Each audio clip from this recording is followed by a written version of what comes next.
ಇನ್ನು ನಿನ್ನೆ ಚಿನ್ನಸ್ವಾಮಿ ಸ್ಟೇಡಿಯಂ ಬಳಿ ಬಿಎಂಟಿಸಿ ಬಸ್ ಅಪಘಾತ ನಡೆದಿತ್ತು. ಮೂರ್ಛೆ ಹೋಗ್ತಿದ್ದಂತೆ ಸೀಟಿನ ಮೇಲೆಯೇ ಚಾಲಕ ಬಿದ್ದಿದ್ದಾರೆ. ಬಸ್ನ ಒಳಗಿನ ಸಿಸಿಟಿವಿಯಲ್ಲಿ ಚಾಲಕ ಮೂರ್ಛೆ ಹೋದಂತ ದೃಶ್ಯ ಸೆರೆಯಾಗಿದೆ.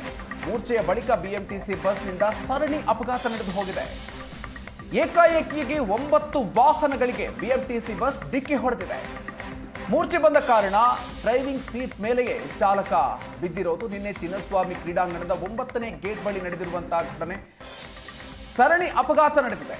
ಸೊ ಆ ಒಂದು ಅಪಘಾತದ ಸಿಸಿಟಿವಿ ದೃಶ್ಯ ಈಗ ಸುವರ್ಣ ನ್ಯೂಸ್ಗೆ ಲಭ್ಯ ಆಗಿದೆ. ಬಸ್ ಚಾಲಕ ಚಾಲನೆ ಮಾಡ್ತಾ ಇರುವಂತಹ ಸಂದರ್ಭದಲ್ಲಿ ಪಿಡ್ಸ್ಗೆ ತುತ್ತಾಗಿದ್ದಾರೆ. ಆ ಸಂದರ್ಭದಲ್ಲಿ ಅಲ್ಲೇ ಕುಸಿದು ಬಿದ್ದಿದ್ದಾರೆ. ಹೀಗಾಗಿ ಬಸ್ ಚಾಲನೆಯಲ್ಲಿದ್ದ ಕಾರಣ ಸರಣಿ ಅಪಘಾತ ನಡೆದು ಹೋಗಿದೆ. ಆ ದೃಶ್ಯಗಳನ್ನು ನೀವು ಗಮನಿಸ್ತಾ ಇದ್ದೀರಿ. ಬಸ್ನ ಒಳಗಿದ್ದಂತಹ ಸಿಸಿಟಿವಿಯಲ್ಲಿ ಈ ದೃಶ್ಯ ಸರಿಯಾಗಿದೆ. ಅದಾದ ನಂತರ ಬಸ್ನ ಕಂಡಕ್ಟರ್ ಬಂದು ಬಸ್ನಲ್ಲಿ ಸ್ಟಾಪ್ ಮಾಡಿದ್ದಾರೆ. ಹೀಗಾಗಿ ಹೆಚ್ಚಿನ ಅನಾಹುತ ಅಲ್ಲಿ ನಡೆದಿಲ್ಲ. ಆದ್ರೆ ಅದಾಗಲೇ 9 ವಾಹನಗಳಿಗೆ ಬಸ್ ಡಿಕ್ಕಿ ಹೊಡೆದಿತ್ತು. ಅದೃಷ್ಟವಶಾತ್ ಯಾವುದೇ ಪ್ರಾಣಹಾನಿ ಸಂಭವಿಸಿಲ್ಲ.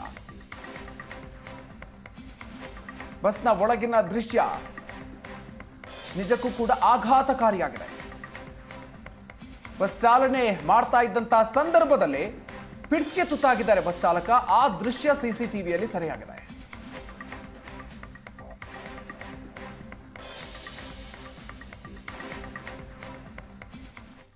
ಹೋಗ್ತಿದ್ದಂತೆ ಸೀಟಿನ ಮೇಲೆಯೇ ಚಾಲಕ ಬಿದ್ದಿದ್ದಾರೆ. ಬಸ್ನ ಒಳಗಿನ ಸಿಸಿಟಿವಿಯಲ್ಲಿ ಚಾಲಕ ಮೂರ್ಛೆ ಹೋದಂತಹ ದೃಶ್ಯ ಸೆರೆಯಾಗಿದೆ. ಮೂರ್ಛೆಯ ಬಳಿಕ ಬಿಎಂಟಿಸಿ ಬಸ್ನಿಂದ ಸರಣಿ ಅಪಘಾತ ನಡೆದು ಹೋಗಿದೆ.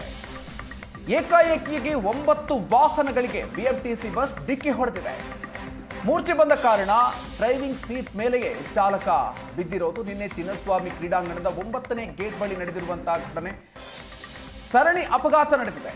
ಸೊ ಆ ಒಂದು ಅಪಘಾತದ ಸಿಸಿಟಿವಿ ದೃಶ್ಯ ಈಗ ಸುವರ್ಣ ನ್ಯೂಸ್ಗೆ ಲಭ್ಯ ಆಗಿದೆ. ಬಸ್ ಚಾಲಕ ಚಾಲನೆ ಮಾಡ್ತಾ ಇರುವಂತಹ ಸಂದರ್ಭದಲ್ಲಿ ಪಿಡ್ಸ್ಗೆ ತುತ್ತಾಗಿದ್ದಾರೆ.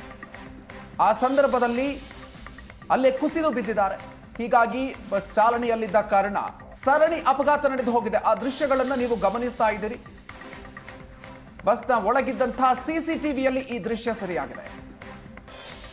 ಅದಾದ ನಂತರ ಬಸ್ನ ಕಂಡಕ್ಟರ್ ಬಂದು ಬಸ್ನಲ್ಲಿ ಸ್ಟಾಪ್ ಮಾಡಿದ್ದಾರೆ. ಹೀಗಾಗಿ ಹೆಚ್ಚಿನ ಅನಾಹುತ ಅಲ್ಲಿ ನಡೆದಿಲ್ಲ. ಆದ್ರೆ ಅದಾಗಲೇ 9 ವಾಹನಗಳಿಗೆ ಬಸ್ ಡಿಕ್ಕಿ ಹೊಡೆದಿತ್ತು.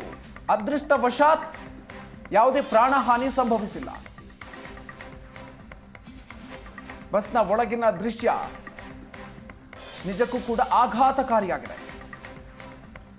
ಬಸ್ ಚಾಲನೆ ಮಾಡ್ತಾ ಇದ್ದಂತಹ ಸಂದರ್ಭದಲ್ಲಿ ಪಿಡ್ಸ್ಗೆ ತುತ್ತಾಗಿದ್ದಾರೆ ಬಸ್ ಚಾಲಕ. ಆ ದೃಶ್ಯ ಸಿಸಿಟಿವಿಯಲ್ಲಿ ಸರಿಯಾಗಿದೆ.